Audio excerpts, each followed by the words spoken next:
Okay. All right, we'll give it another minute before we get started, but thank you again for everyone for hopping on. I see a nice group of us here, and we will give it one more minute and then I will do my little intro and we'll get started. Emily, can you put the captions on? Yeah, my captions are on. Are they not showing up on your end? That's in my Yep, welcome yep, they're thing. on. Okay, I was gonna say perfect. Say I see them on my end, but I'll do that in my little welcome. Hi, Jen.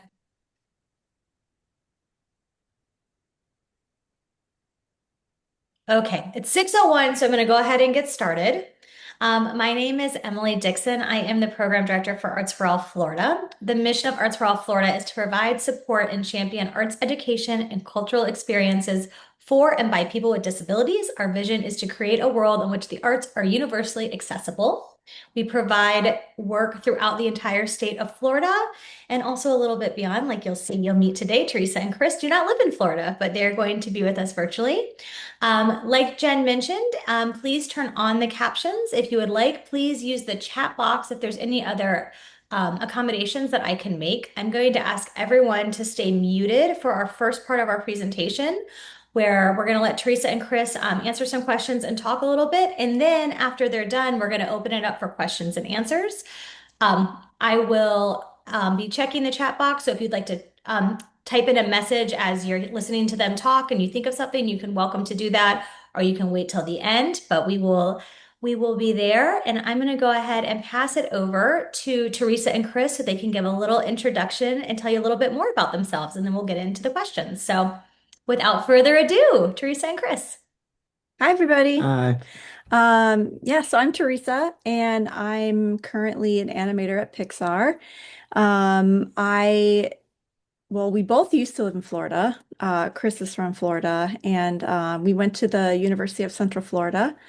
And then we went to a school called Animation Mentor to further our animation education. And yeah.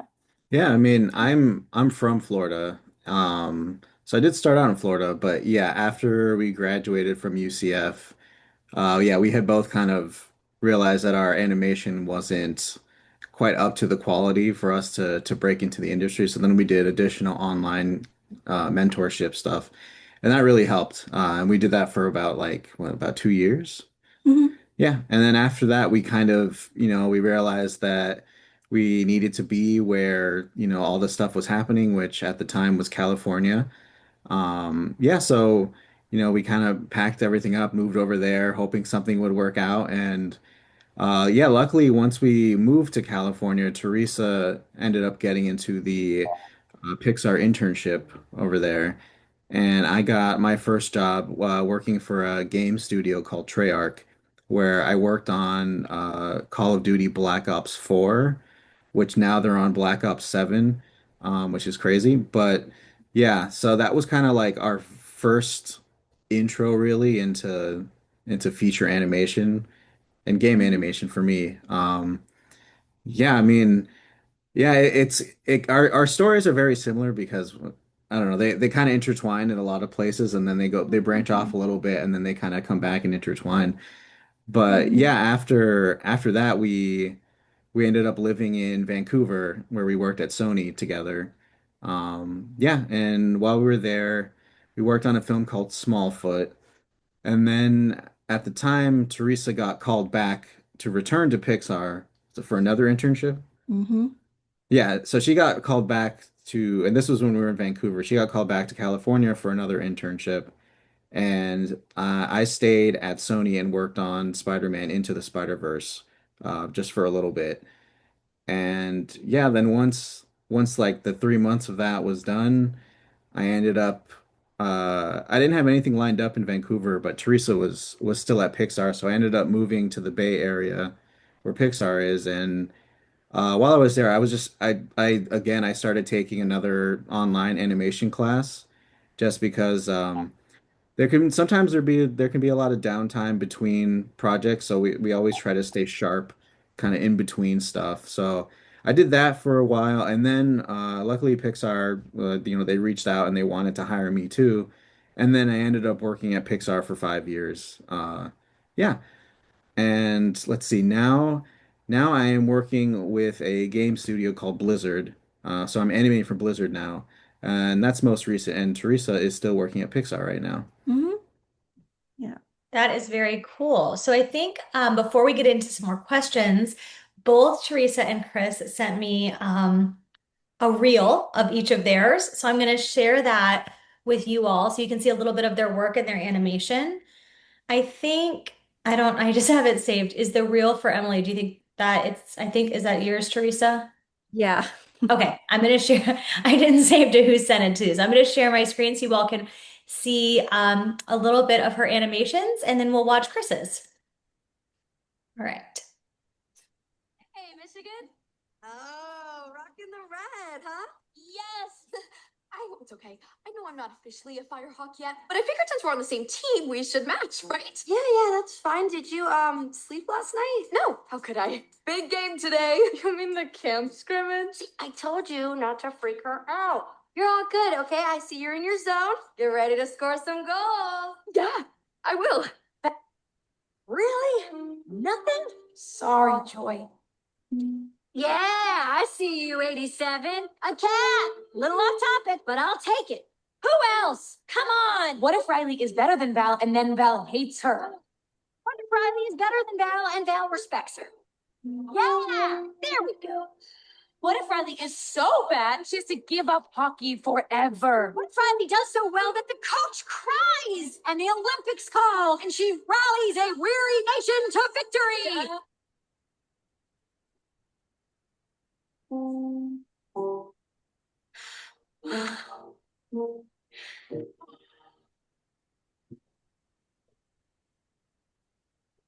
I didn't think you missed me. I missed you. I've missed everything about you. But this isn't the life you wanted. The only thing I want is you.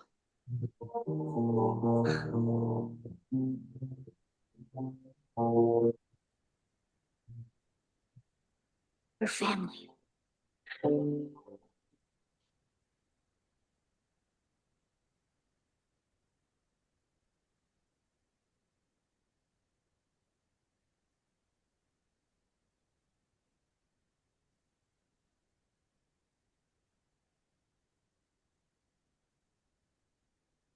Yay. All right, and then yay, bravo. And then we will watch Chris's. Oh, let me click this.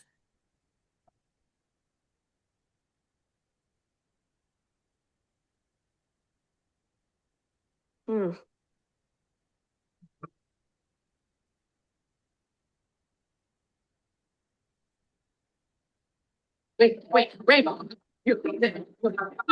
I took a chance on you when no one else would. Stupid metaphor. No. I'm sorry, but you can't just quit on me. You got so much to do, so much to say.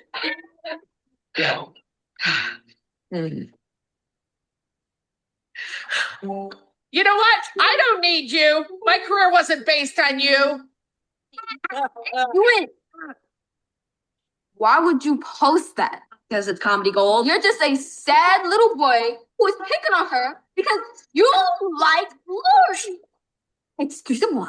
You win. You win. Doofus. Doofus. Can't date a teammate. You can't. Silly doofus. I don't like Lori. Hey. You win. Stop. I'm serious. Try to keep up. Come on. We're so close, and the sense of self is just on top of that.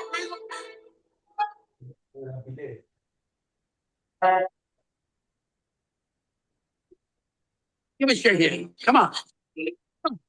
What is that? It's a sarcasm. It can open for miles. Run for your lives. Sarcasm? Really? Get Up and Glow is my favorite band.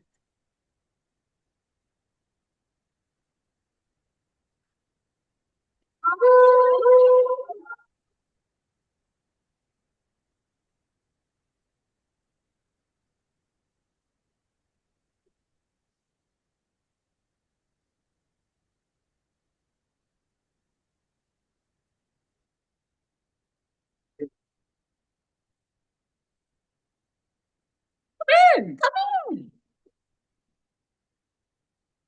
I have every photo frame from every one of your wins.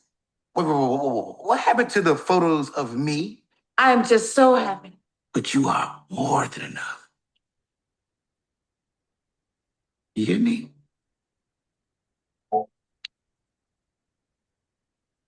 I love you, Kyle. Spark. Emphasize. I cannot help you. 22. You will never find your heart. There's no point.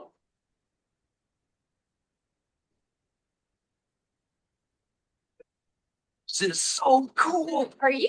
You're Lightning McQueen, aren't you? Yes, I am. And this is my friend, mate. It's Lightning McQueen. We have got to find a part for him. Are you serious? Me? In a movie?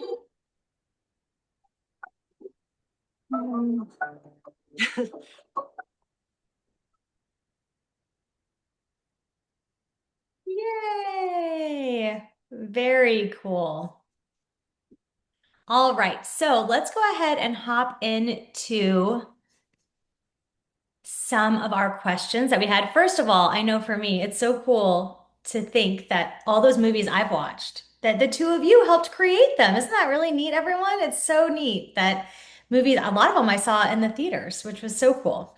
So I know you all talked a little bit about how you got to your job in animation, but I'd love to hear a little bit more from both Teresa and Chris about what you all do on a daily basis. And I know right now, Teresa, you're working for Pixar, and Chris, you are working for a gaming company, right? So can you Yeah. talk a little bit about what your day to day is like? Mhm. Yeah, I mean, every day's kind of different. I think um, every day we have something called dailies, which is a review where people show the director their work. And so a lot of the time we'll start off the day by going to dailies, and we'll usually be in like a big screening room, and we'll watch everyone's work on the big screen, and they'll get notes and stuff. And then, yeah, depending on where we are in the process of animating our shots, we might be filming video reference of us acting, to, find the performance of the characters. Or we could be at our desks, on the computer, actually putting it onto the characters. Um, and yeah, and I think for Chris is fully remote. So a lot of his work is done on Zoom, just like Mhm. this. And my job is hybrid. So like Mondays and Fridays, I'll be on Zoom like this too. And we can actually attend dailies virtually on Zoom. Usually if we're not showing our own work. Mhm. Um, but yeah, and then, sometimes there's meetings we go to where we talk about like the little details of the animation in our work, where we're getting notes on making the animation look nicer. Sometimes we're having meetings discussing our thoughts on the story, because sometimes we can provide feedback, and they could take our notes into account when addressing story points in the movie. Um, yeah, I mean, some days can be so different. I'm like, what else do we do on a daily basis? Like, Well, I feel like even at even working for a game studio right now, like a lot of the because I'm working in cinematic animation, a lot of the stuff that I learned from Pixar carries over to that because we're looking at entire sequences like from a cinematic. So we are like, okay, does the character feel true to like how the character would do this task? Like we're trying to keep story points in mind and keep character in mind. So, but there are some times where and this happened when I was with Pixar too. Like we would get changes in the story later on, and sometimes those changes would affect work that we already did. And so some days we'd have to go back into old stuff and address notes because they made a story change later on that like now it kind of changed the way that our shots were working before. Um, yeah, so it really is different every day. Like we're either, yeah, like Teresa said, it depends like what part of the process of animation we are.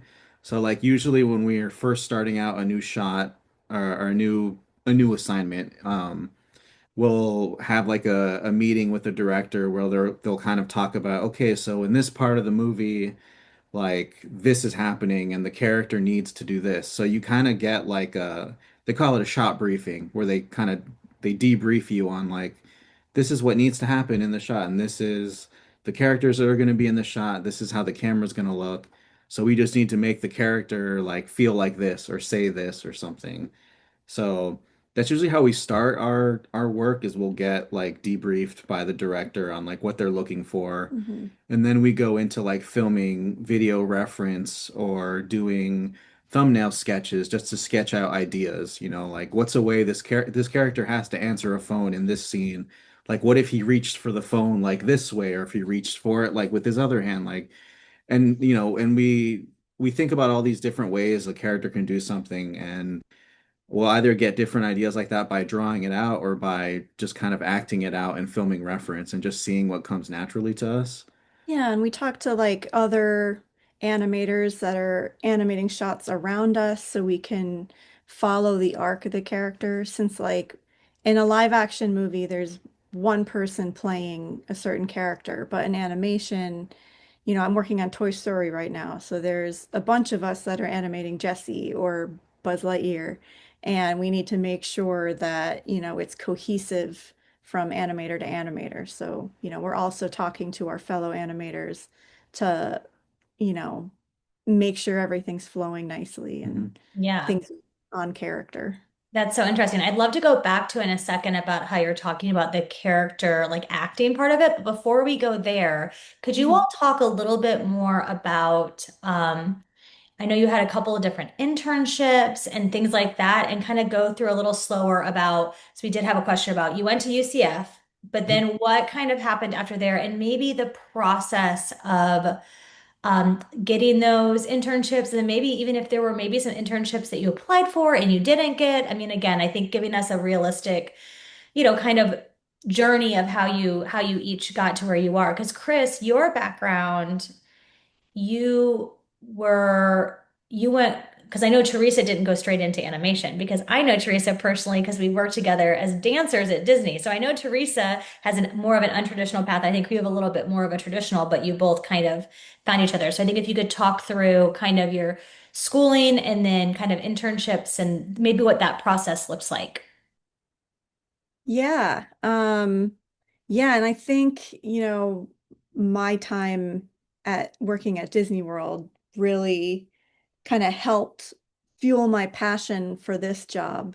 And so that was a big reason I got into this job in the first place, that and like loving art and drawing and all that. And for me, um, we graduated from UCF, but I wasn't like just ready for a job after that. And what was your degree program that you did at UCF? It was a specialization in character animation. So that Okay. was technically the So was program. it through, what school was it through at UCF? Is there like a department? Is it the Department of, I don't know, that's why I'm asking. It was the School of Visual Arts is what it's called, right? Yeah. The Yeah, School of Visual Arts. Okay, School so of you Visual were in Arts the School of Visual Arts with your specialty in character in animation. character animation. All right, thank you. Mhm. Yeah. And then, you know, I had volunteered at a conference, like an animation conference after I graduated, and I kind of had a harsh reality check at that conference. And I spoke to someone at Disney who looked at my demo reel and kind of was like, this isn't the level that we usually accept people at. So, I would kind of start over and, get some professional tools to work with. And basically, I wasn't good enough. So, and I think Chris was kind of in a similar boat. Yeah. And so we decided to do an online school called Animation Mentor. And at University of Central Florida, we were making short films with a team of people, and we were kind of learning all aspects of the student film pipeline. So meaning we were like designing characters, we were modeling sets and shading and texturing, and all things like that. But at Animation Mentor, it was just purely animation.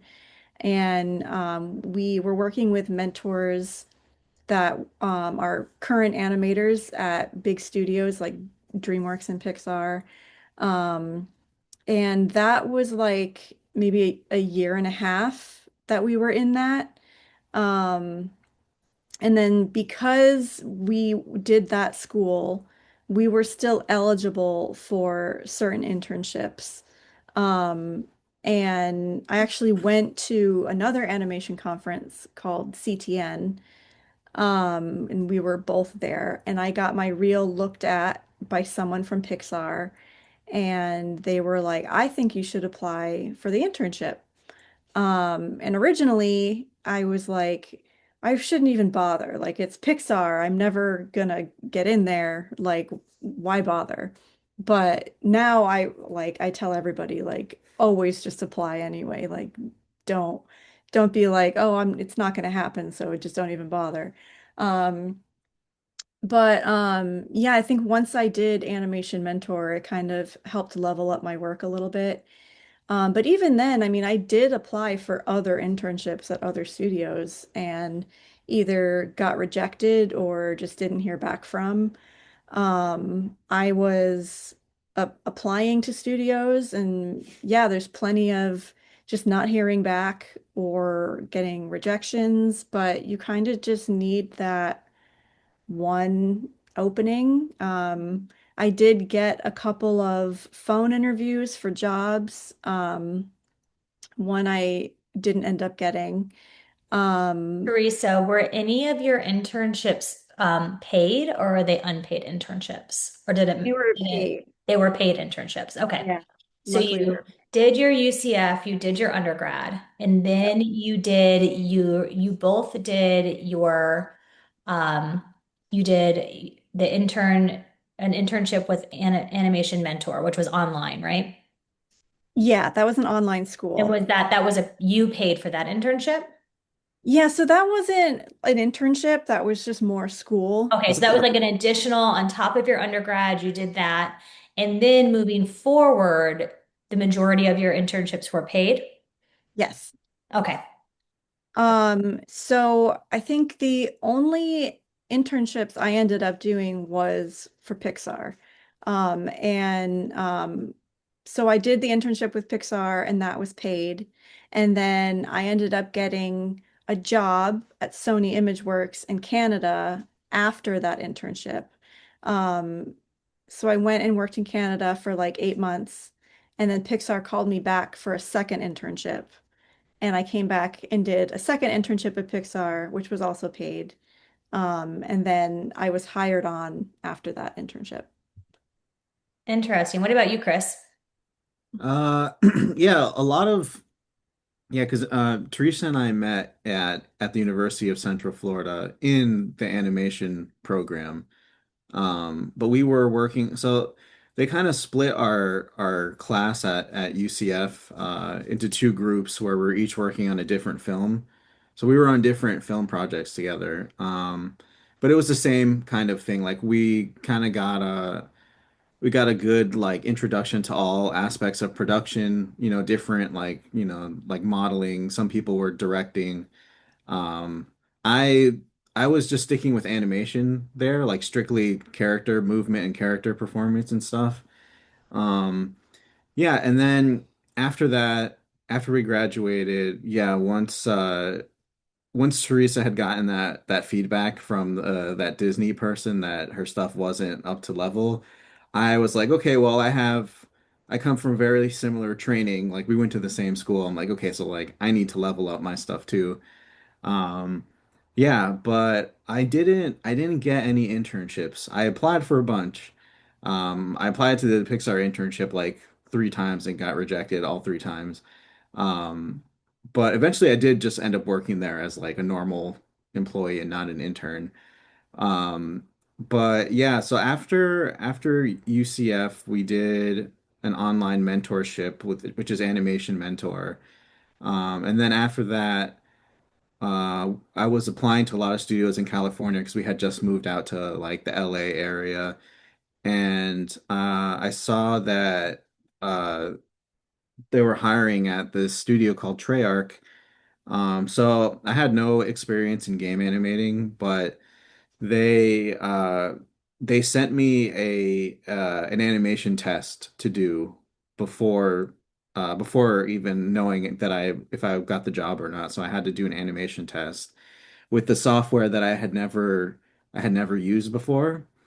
Um, Oh man, I bet that was a little it, nerve-wracking. it was, and I think I had like a week to do it. So like, I ended up reaching out to an old classmate from UCF. They had graduated from their animation program like the year before ours did. So I reached out to her and because she had gotten a job in games. So she was working, I think, on like the NBA 2K games or something. I don't play those basketball games, but yeah, she was playing some and working on some NBA game. So I reached out to her and I'm like, hey, like I heard you guys are using the same software. Like, do you mind just kind of teaching me, like giving me like a brief overview? And this was like over Zoom. And yeah, she kind of walked through the software with me for like 4 hours and just like answered all my questions. I'm like, how do I do this? How can I do this? So then when I spent like 3 days basically learning how to use the software, and then the rest of the 4 days just working on the animation test, which the animation test was basically like, hey, you have this army guy, he needs to run to a wall. He's holding a gun because this is Call of Duty. He needs to run, jump over this wall, and then, run again. So I had to basically get all that together and yeah, I panicked, but by the end of the week, I finished the test and everything, and then a little after that, they called me back and they wanted to hire me. So yeah, that was really the start to like after that. I guess that was like me getting my foot in the door a little Yeah. bit. Um, yeah, because once that was done, I I moved to Vancouver because Teresa was at Sony and I didn't have any more uh the place I was at, I was kind of ready to move on and learn more because I felt like I had kind of stagnated a little bit. So then when I moved to Vancouver, I decided to take another animation class. But this one was it was a cartoony animation class. So it was like specializing in broad and pushed animation. And that was like a 3 month online course. And then once I had done that, I had applied to Sony again, but this time with some cartoony stuff that I did during that class because Sony Animation, they do very broad and push animation. They do a lot of cartoony stuff there. So once I applied there with that new stuff in my portfolio, they wanted to work with me. So then I was lucky enough to be brought on at Sony. Yeah, and then that's pretty much how I got my start. I think after that, it's just kind of Yeah, you didn't have to do any internships. yeah. I didn't But have it's to do an interesting to internship. hear those two different paths, especially because you both came from the same program. I think it really sheds light on, everyone's avenue to get to where you are is a little different. Okay, switching gears just a little bit here. Mm. Um, so when you're working with your peers, and this can apply to you too, if you had a disability if you work with people who do, what do you think are some accommodations that you've seen that is used in your workplace? And also additionally, what do you think are some things that could be implemented into your industry to better support people with disabilities? Yeah, I mean, I can't pretend to know all of the accommodations we have. I know we have at Pixar we have a group called Pixability. And I love it's that name.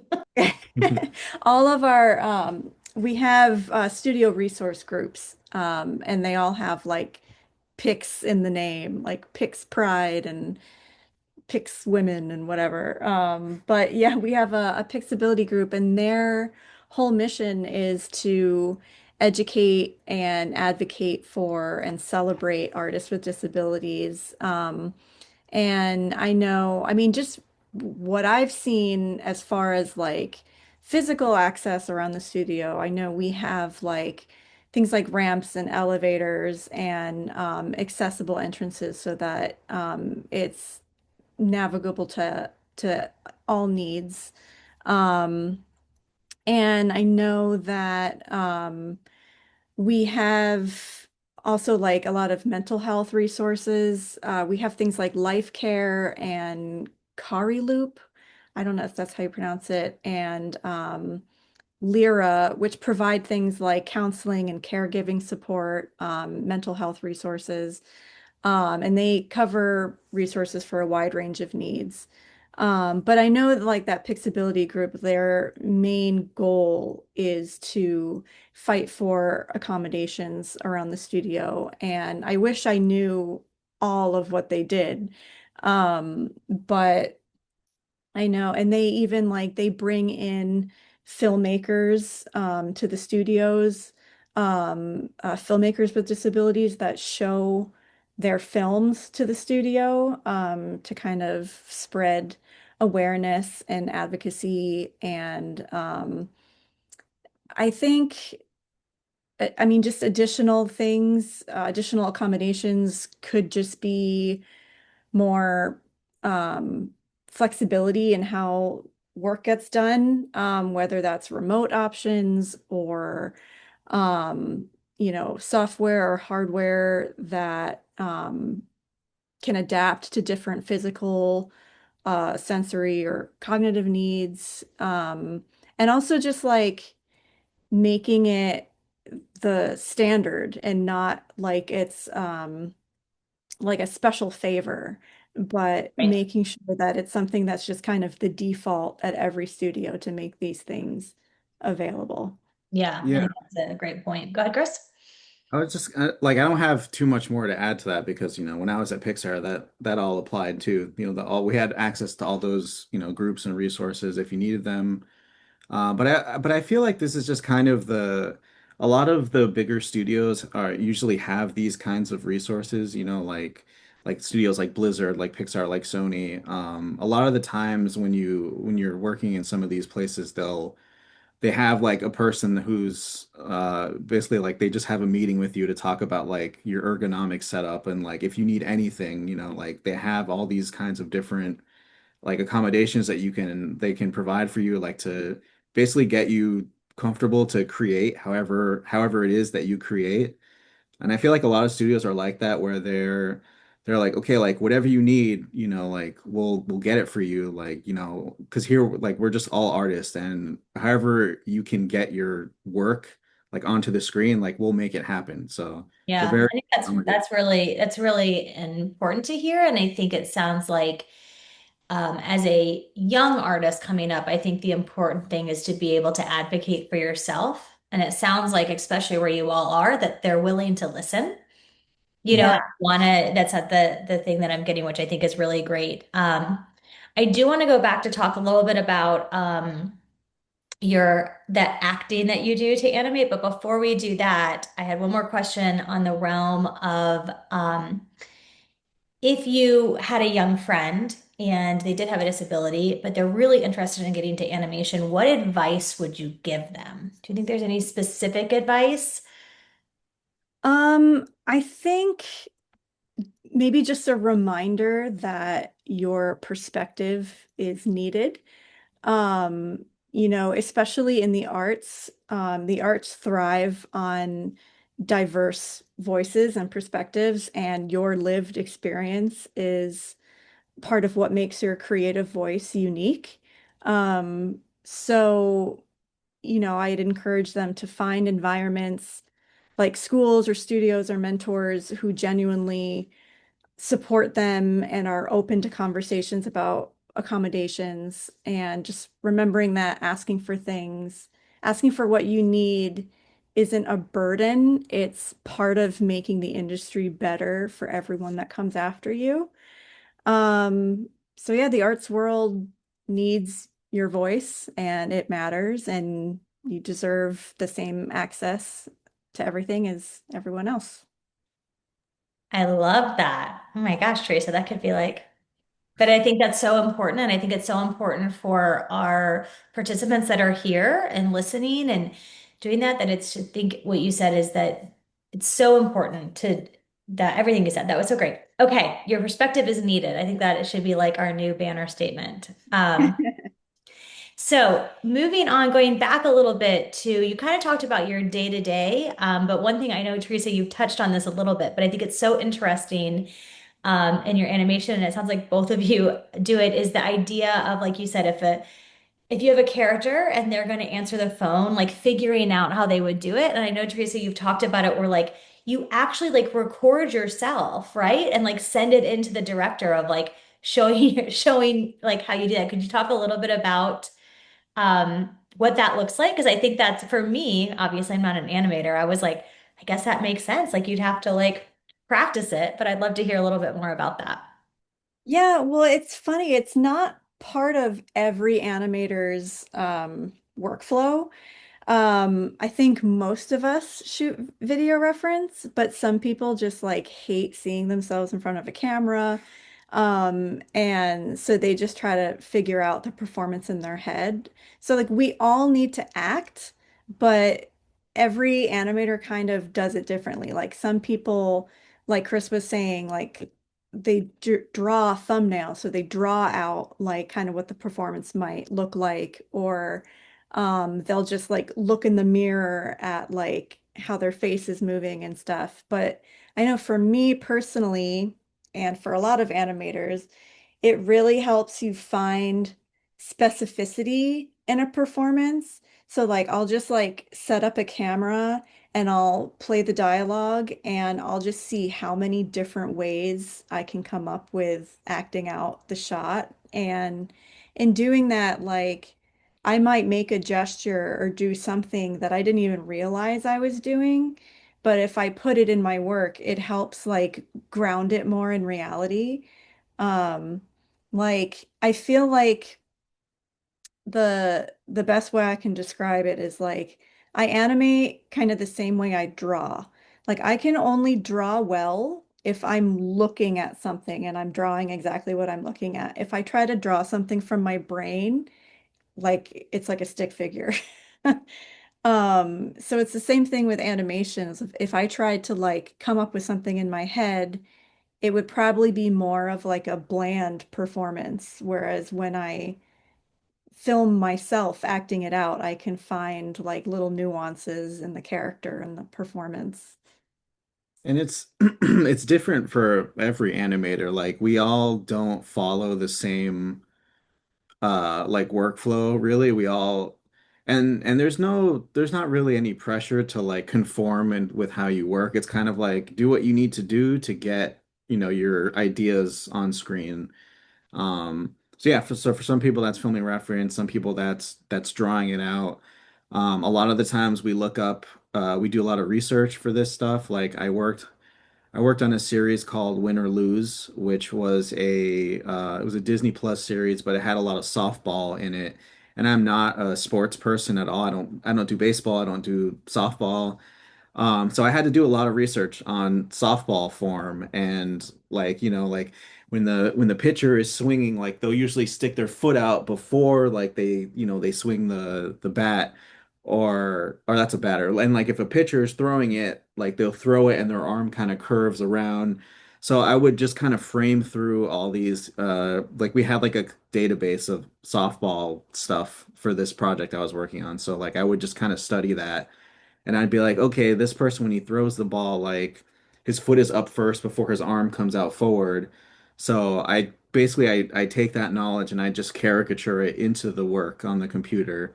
Oh, yeah, and yeah, it's just That's cool. It's crazy to think. So question kind of going into that. I know you both worked on the movie Inside Out, right? Mhm. Hmm. So let's use that movie as an example, which was a very large movie.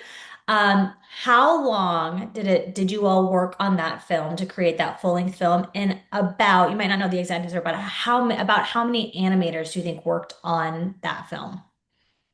That one was a lot. I feel like, did we have like 100 animators on that? I think it was 130. It might have been I think at its upwards of peak it that. was 130. Or Yeah, which isn't always the norm, but on that film, we had a lot of last minute story changes and we kind of needed to bring a lot of people on to help us finish it on time. yeah, and There were a lot of people. yeah, and we were, not they don't put every animator onto a project at the same time. We kind of come in Okay. waves. So Teresa, I believe you were on Inside Out before I got on there. Yeah.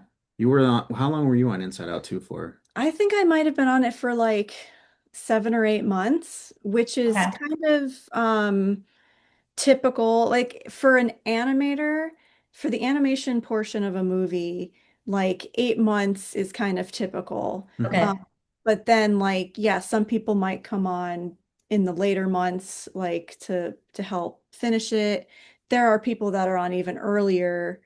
Um, they might be on it for like a year because they're helping figure out how some of the new characters move and like testing things out. Yeah, and Um, that's usually the jobs of like the anim leads and the animation supervisors. Like they're usually on a project much earlier, getting all the characters and all the tools like basically up to standard for the animators that are going to be coming onto the show. Yeah. But the whole movie itself, from like writing it to the finished product, I mean, that's years. That could Years. be like 5, 6 years for one movie. It's just our part in it is like, About a year. yeah, about a year. Months. And then would you say, we're going to open it up to questions here in a minute, but I had a question first. Would you say it's easier to animate a film that the characters are already created? Like Toy Story is a perfect example. Or do you think it's harder because the characters, or is it easier to work on a new movie that you're creating the animations, right? Because you talked about Jessie as a perfect example in Toy Story. Like we all know what Jessie looks like and moves like. So do you find it harder or easier to animate those characters?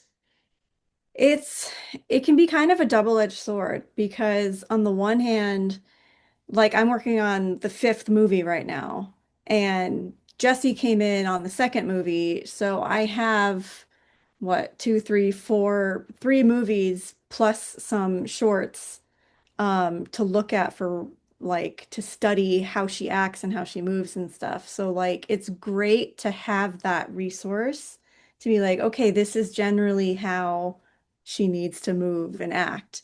Um, but then I think the other side of that is like kind of the pressure of, you know, showing something in dailies and then the director's like, that doesn't really look like something Jesse would do, like kind of living up to that is kind Yeah. of a harder part. Speaking of the dailies, where you meet, I use that word like I knew what it meant, but it sounds like it's when you talk to the director. How do you all have you worked through personally, like getting feedback? 'Cause I'm sure all the feedback you get isn't every day, isn't like, that was absolutely perfect. Is most times you're getting feedback. How did you learn to kind of navigate that? Because I'd have to imagine the first time, it's like you said, when you were at that internship or the conference and the Disney director looked at you and said, "This isn't good." How do you kind of like prepare for that feedback and know that it's, coming from a good place, but how do you kind of, I'd love for both of you to kind of talk through that with us. Well, it really started in school, Okay. because even like before we were in the animation specific part of school, we had to take a bunch of like art classes Mm. before that, like drawing classes and all that. And part of the class is, you hang your work up on the wall and then everyone has to go around and critique it. And they kind of like make that part of the class, which is good because it kind of helps you develop like not only that thick skin, but kind of that like critical eye. Um, and and also just knowing that it's making it better, like that feedback I got that my work wasn't good enough and basically like start over. I'm like, that was the kick in the pants I needed to do more school and like make my work better. And, you know, Pixar movies wouldn't be what they were without like people giving notes and critiquing the work in dailies. And I think if you can try to, as long as you know that it's all for the greater good of the movie, and you're like, okay, this is making it better and it's making me better as an artist. Because, like, that's how we grow. Like, if we're just doing the same thing we always do and everyone's just like, that's perfect, keep doing what you're doing, then there's no room to grow from there. Right. So, if someone's telling us, like, this is how you can do this better, like, that's how you grow as an artist. Like I am like where I started and where I am now, like I'm such a better animator than I was when I started, and it's purely because of that. Yeah. Yeah, I mean and like we're talking now like, after having years of experience, like yeah, like feedback's no big deal, but we had to go through years of, basically you bare your soul when you show your work. And yeah, like the first few times that we showed in dailies for like the first time ever, like we're super nervous. We still get Yeah, nervous. even now we still get nervous, but it's a Everyone different. does. I don't know. At least for me, it's different. It's a different nervous now because I'm used to it now. But you're always like, I hope they like my work. But a lot of the times because because we're professionals, no one is going to kind of go through your work and be like, this is perfect, this is perfect, this is perfect. Like, if everything's working, they usually won't even say anything about it, and they'll just kind of hone in on what could be better, what's not quite working yet. So So like kind of adjusting that mindset of, exactly. And once you go through that enough times, yeah, it's when like what Teresa said, where like everything we're doing is just to make the movie the best it could be. So like nothing is personal. We're just, they're trying to help you get to that point where the shot feels like it's what it needs to be for the movie. yeah, Yeah. that's really great. Awesome. Well, let's see. Does anyone have any questions? Like I said, you can type them in the chat box, or if you'd like to unmute and ask them, now is your time. Does anyone want to ask any questions? I mean, I have a oh, yeah. I have a question. Um, so I'm a 2D animator and I've taught myself how to animate. And I was wondering if the 3D animation can also go into the 2D animation. Yeah, like do you mean like if you can 2D animate, you can 3D animate? Yes. Yeah. I mean, we've had interns at Pixar that got in just with a 2D reel. And, if you know like the principles of animation and, movement and performance and all that, like we can teach you the software. The software is just a tool, and it's just like something you have to learn. But that's something a lot of people have done. They've gone from just being a 2D animator to just learning the software and kind of just how to translate that onto the computer. And honestly, being a 2D animator, I mean, I'm not a 2D animator, but I've worked with a lot of 2D animators in the past, and I feel like a lot of them have an advantage over us non-2D animators just because they see things a lot more graphically. They look at things like a flat image instead of thinking like, oh, well, what can I do realistically, in this 3D space? Like we kind of limit ourselves almost because of that, but when you're just drawing, you can literally do anything. So it really helps you like push your ideas, having a 2D background. Okay, cool. Thank you. Mhm. Mhm. Awesome. Jen asked, do you feel that the animators work as a team and try to help each other, or there are a lot of people trying to just be the star? Well, I think that kind of depends where you are. I know at Pixar specifically, we very carefully hire people that do not have egos. Um, and if we like catch wind that a person has an ego, we probably don't hire them because we know that collaborating and working together and wanting to like make each other's work better is what's going to make the final product better. But I mean, there are people out there like at other studios that, they want a good demo reel and they're just gonna kind of focus on their own work. And I don't know. I think that's Pixar's secret sauce is hiring the kinds of people that want to collaborate and learn from each other. But unfortunately, there are those people that exist at other studios. It's not, and you know, like you could see, you could go talk to the best animator at Pixar, and a lot of the times, if you just like for example, like in the past, I've gone up to animators, that have just shown their shots, and I'm like, your stuff looked amazing, like it's so good.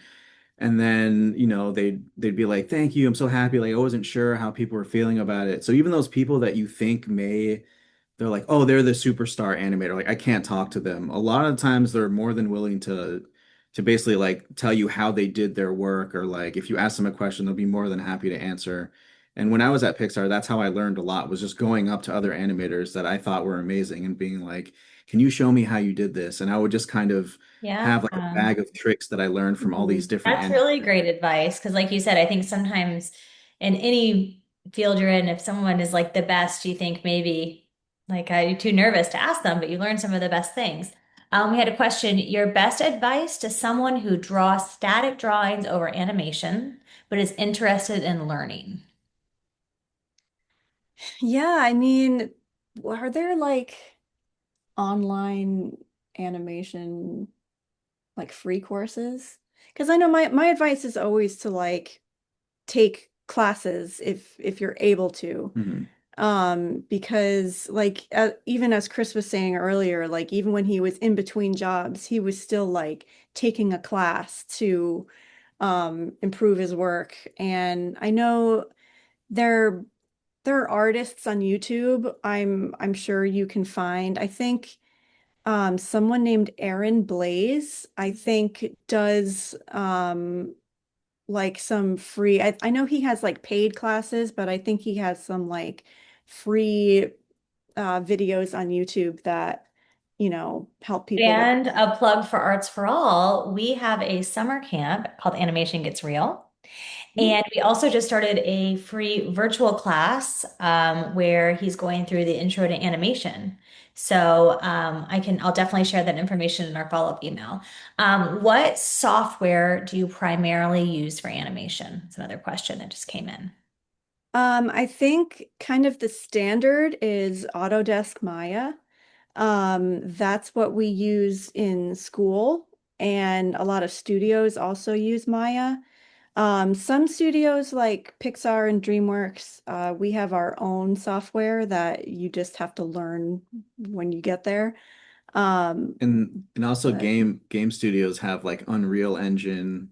yeah, it's a little different for It's games. yeah, it's a little different for a lot of studios are different. But yeah, Maya is probably where It's most most common, I think. common uses Maya. But yeah, like Teresa said, a lot of the times the 3D software that you use is just more of the tool, and they all kind of have similarities across all the softwares. So like, it just might take you a little while to kind of adjust to it, but the way we work is pretty similar in all the softwares.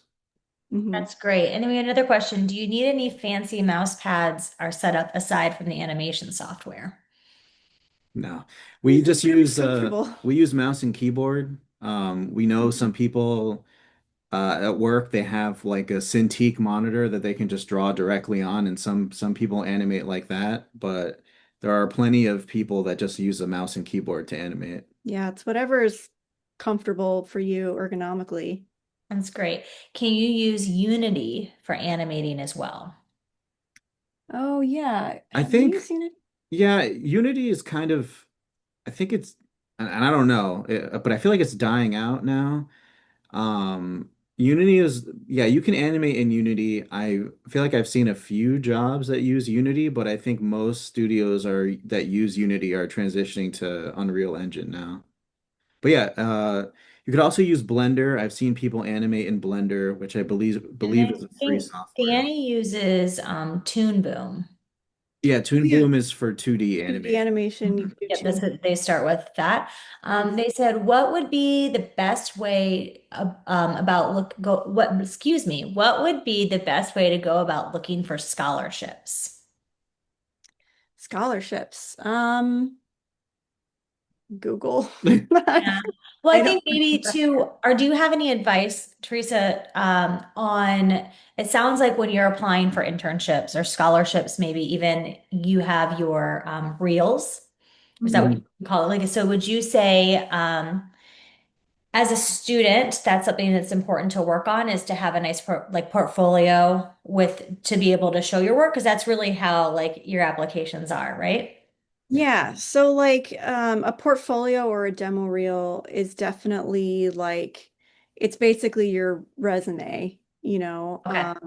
because that's how they're going to see your level of work and what you can do. So yeah, I mean, I'm not exactly sure what scholarships are out there, but I know like, yeah, as you said, Having it's a probably good portfolio is going to help with that. All right, yeah. we had a question. When it comes to animating a scene that involves effects like fire or lightning, what software is used? Does it still involve Maya? Did I say that right? Yeah, I guess it depends on the studio. I'm not an effects artist, so I am not completely sure. Yeah, we don't really do too much with effects Mhm. in our specific role, which is just animating. That's usually later down the pipeline. And I know it goes to VFX artists, and I feel like they usually use what is it, Houdini? Mm. I think they use a Houdini. software called Houdini, which yeah, yeah. So I don't think that's done in Maya, but yeah, a lot of the times when it comes to effects, we're not really too involved with it unless it's something like for like Teresa worked on Elemental, where the characters are made of fire and water. So like on her side of the animation, she had to make sure that her water characters had like these ripples in them, right? Kind of, yeah. But then like the effects artist would go on top and like make it look like water and make it look like fire. I do remember Teresa briefly talking to you, and you mentioned you're like, yeah, I'm working on, and you couldn't talk about the movie yet because it wasn't like recently. You're like, I have to think about like colors, and I remember you described it, and it made no sense to me. And then when the trailer came out for Elemental, I was like, oh, so does that happen often where you're working on a movie and you're not able to talk about it? Yeah. Before film, we're not able to talk about it. So like I always have Frozen to for make 1 second. I don't know if it was on my end, so repeat that one more time. sure. If the film hasn't been publicly announced, Okay. like on the internet, then we probably can't talk about it. And we usually have, well, we always have code names for the movies. So we're usually talking about the movie in a code name, like before it has a real title. What was the code name for Elemental? Is that secret? What, Or what Lumen? was like your favorite code name for a movie? Uh, Lumen was Elemental. What's my I favorite? know what my favorite is. What? For Into the Spider-Verse, the code name was Cabin Fever. Yeah, why was it I don't cabin I don't know fever? why, but everyone just called it Cabin Fever, and I never understood I why. guarantee you no one picked up on that you were talking about Spider-Man Into the Yeah. Exactly, yeah. Universe of Cabin Fever. We had a question. Do you know any other schools besides UCF in Florida that teach animation? Yeah. Yeah. Ringling is the That's like big the one. yeah, that's the big one. Ringling, there's SCAD. SCAD isn't in Florida though. Oh, but it's in Georgia. Yeah. Close and it's pretty close. Yeah, it's close by. But I think Ringling is the big one. As far as Does Full Sail still teach animation or no? Did Full Sail, yeah, I know some people that went there for animation. I assume they still I teach believe animation. they lean more towards the game side Okay. of the industry. Mhm. Yeah, but I'm not too sure how like prevalent graduates are in the industry or not. I'm not really sure about that, but yeah, Full Sail is more games from what I Okay. remember. And let's see, a question for each of you. What was your favorite movie to work on? Chris, why don't you go first? Um, well, I have so many. I'll tell you one of my favorites. Because I can't say which one's my favorite. There's too many, but one of my favorites is probably Turning Red. I That really was a great one. I loved working on that movie. The director really pushed for a lot of specificity and a lot of unique choices for the characters. Um, and yeah, it was just a fun project to work on. I feel like everyone was just kind of having fun. We try out ideas and we'd see pretty much how far we could push these ideas. And sometimes we'd have to like reel the character back in. But yeah, but a lot of the time, like the more push the character is, the better for that project. So that one was a lot of fun for me. Yeah, Teresa? Turning Red was a lot of fun. That's one of my favorites. And um maybe the one I'm on now, Toy Story 5, just because I really like the director that I'm working with. He's really experienced and knows what he wants, and then just working like animating Jessie, which is like a character I used to play in the park. So it's just got A like the full circle moment. it is, and it's got like the nostalgia factor I and know Toy Story has huge nostalgia for us. Okay, we had a question. Does an inspiring animator need to move to California, or is this something they could possibly work while they're living in Florida? yeah, I think it depends where you want to work, you know. I think now post-COVID, I think remote work has become a lot more prevalent, which is awesome. Because before, a lot of the work has been in California, although there are studios in Florida, like I think mainly game studios. I think Mhm. there's even like EA is in Florida. There's smaller studios in Florida that you could definitely work at. I think Steamroller Yeah, Games is in Steamrollers Florida. there. Um, so you can definitely um work in Florida. But if you wanted to work at Pixar, for example, I mean, you would have to move to California to do that. Although nowadays sometimes they hire contract people that are just fully remote. So honestly, like the world's changing Yeah. and the industry's changing. So Yeah, I I feel like mean, anything's possible right now. before California was kind of the hub, for animation movies, and a lot of it is being shipped to Canada now. So kind of Toronto, Montreal, Vancouver there's a lot of animation there too. So the animation moves. Sometimes it comes back, sometimes it doesn't. So yeah, I wouldn't say you have to move to California, but depending on where you want to work, you may need to move to that area. But honestly, just I feel like if you're trying to get into animation, just get as whatever experience you can, and just kind of try to keep just building that experience, and eventually, it'll lead you to where you want to go, hopefully, once you have more experience. 'Cause there's always something to learn at other studios too. No, that's awesome. All right, last call for any questions. I have another thing to show and then we'll wrap it up. Any other questions? You can unmute or go into the chat box. This has been really exciting and helpful. And I'm glad. All right. So I do want to share with you all, Arts for All, like we mentioned, is here to help as much as we can. We have learned about a really wonderful program that is called, I'm going to share my screen. I'm going to also share this slideshow and more information about what we talked about, and I will be getting some resources from Teresa and Chris um, about animation, and I will send that out next week after the holiday. But this is a little presentation they put together. This is the Elaine Hoffman, the You Matter program.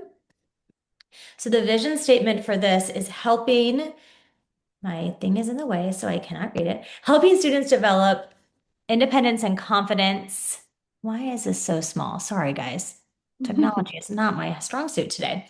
Helping students in independence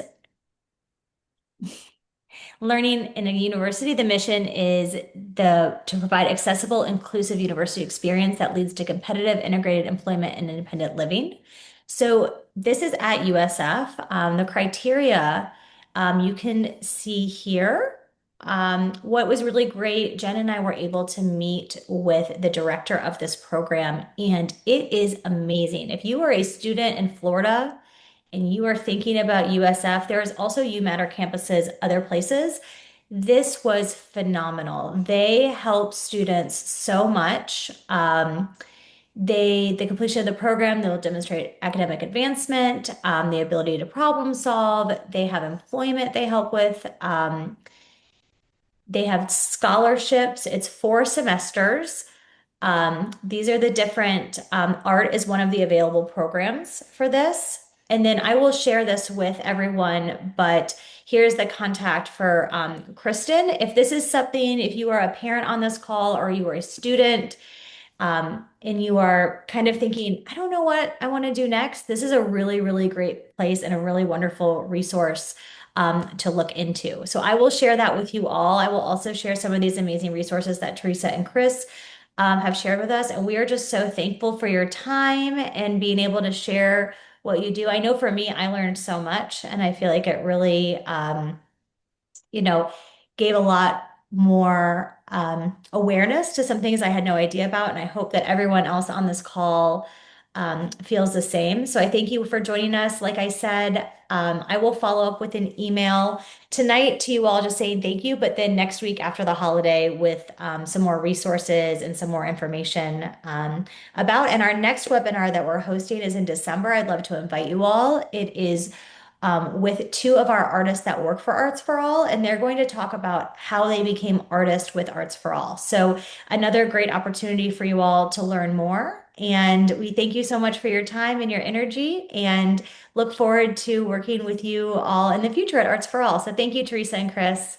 Thanks for having Yeah, us. thank you. Good to talk Thanks. to Have you. a great night, everyone, and happy Thanksgiving. Happy Happy Thanksgiving. Thanksgiving. Bye. Bye.